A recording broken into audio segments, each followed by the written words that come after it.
and the reopening of the old quarry had brought fresh hope to many lives round here. I'll tell the lads," Jacob promised. "Will you be sending the stone up to Bristol, sir, when it's ready?" Adam gazed at the rolling green countryside which surrounded them, then turned back, with a new light burning in his dark eyes. "No. I'm going to build a railway to the Avon Canal, and from there this new stone, can be taken by boat to the Thames and to London itself."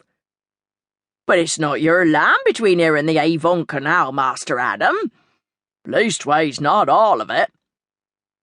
Adam had moved towards his big roan, and was already securing his rolled-up coat to the back of his saddle, far too warm for the garment on a day like this. "My grandfather never let a simple obstacle like that hold him up. And neither will I," said Adam, in a voice edged with steel. Jacob shook his grizzled head in wonder as he watched him ride off. "There's no stopping him," he murmured, eyes shining with delight. "No stopping him, that's for sure." Goliath was ready to gallop, and Adam let him. "There's nothing like the feel of the land under your horse's hooves being yours, my lad. Especially when that land but recently belonged to men who'd crossed to the other side of the street rather than acknowledge you." Those were the words of his grandfather, who with his work-roughened hands and West Country vowels had laboured night and day to remove the shame of the name the upper classes scornfully gave him, Minor Tom.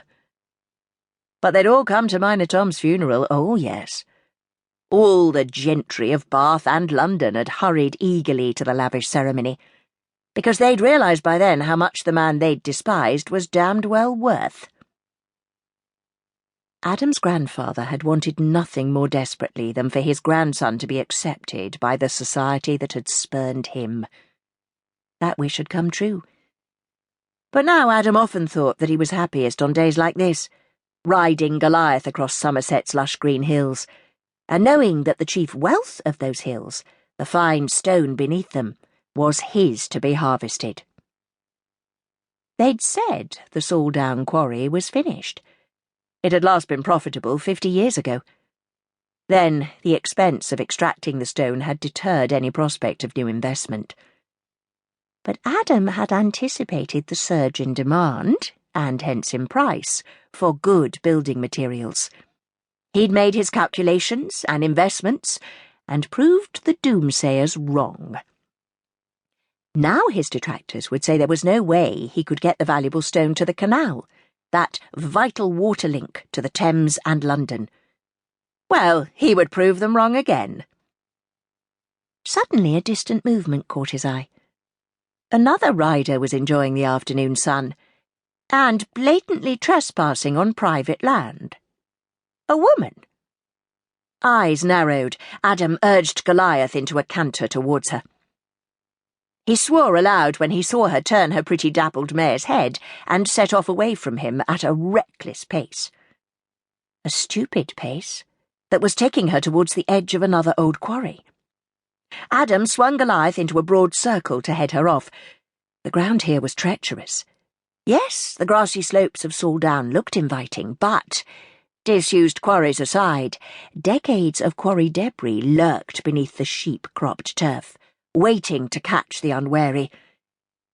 And indeed it was only a matter of moments before the dappled mare suddenly stumbled and sent its foolish rider crashing to the ground. Adam was there in moments, swinging himself out of the saddle to kneel beside that prone body. She was clad in a riding habit of crumpled crimson velvet. Her abundant black curls fell in loose array. Her little crimson hat, set with ridiculously jaunty red feathers, lay nearby. He saw that her face was a perfect oval, with a tip-tilted nose, a rosebud mouth, and thick lashes dark against creamy skin. The faint scent of lavender drifted up to him. Who was she? What the hell was she doing riding up here on her own? She was a lady of quality.